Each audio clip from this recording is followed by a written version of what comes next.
जय श्री कृष्ण। आज हम रूप और सनातन भाइयों के ऊपर ईश्वर की कृपा देखते हैं। रूप और सनातन दोनों भाई थे। वृंदावन में अलग अलग रहकर भजन करते थे। एक दिन सनातन जी अपने छोटे भाई रूप जी के पास राधा कुंड पर आए। दोपहर हो आई थी।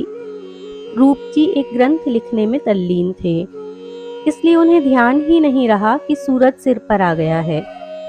सनातन जी ने देखा कि एक किशोरी अपनी ओढ़नी से उनके ऊपर छाया किए हुए है और वह किशोरी भी अति सुंदर, सुकुमारी, गौर वर्णा, मनमोहक।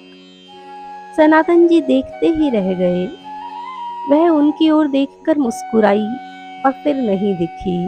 कुछ डांटते हुए से वे रूप जी से बोले, रूप, ये तू क्या कर रहा था? ऐसे धूप में बैठकर लिख रहा है और तेरे कारण राधा रानी कष्ट पा रही हैं। हद से ऐसे ना रहा कर, कुटिया बना कर रहे। रूप जी की आंखों में आंसू आ गए सुनकर। हमारे जैसे जीवों का भी भगवान इतना ध्यान रखते हैं। फिर रूप जी कुटिया बनाकर रहने लगे।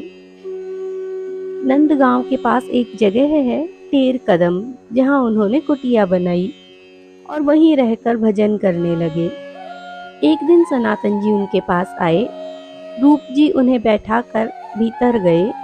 कुछ व्यथित से हैं, कुछ हर्षित से हैं, मन ही मन कह रहे हैं, ओह, आज मेरा कैसा सौभाग्य कि कृष्ण कन्हैया, राधिका के प्रिय भक्त मेरे पास आए हैं, और कैसा दुर्भाग्य कि सेवा के लिए मेरे पास कुछ नहीं है।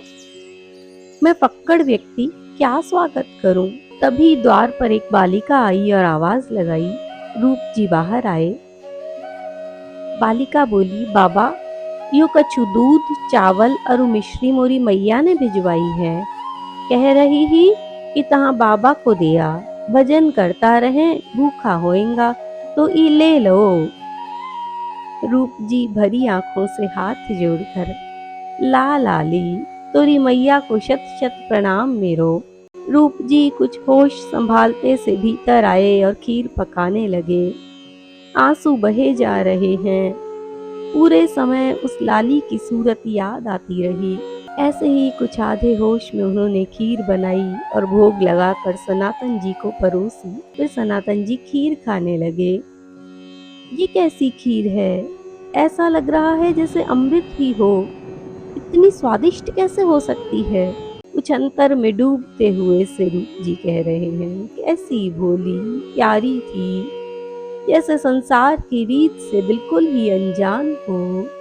उसकी आवाज कैसी मधुर थी, जैसे वाद्य बज रहे हों, संगीत बज रहा हो।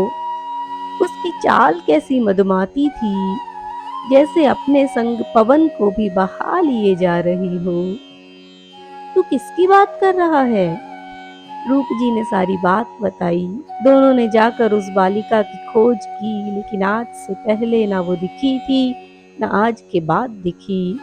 ना कोई ऐसा टीला दिखा उस दिशा में जहां उसने बताया था। दोनों भाई रोने लगे। कैसी कृपा, कैसा प्यार उनका। बोलो भक्त रूप जी की जय, बोलो भक्त सनातन जी की जय, बोलो भक्तों के प्यारे युगल सरकार की जय।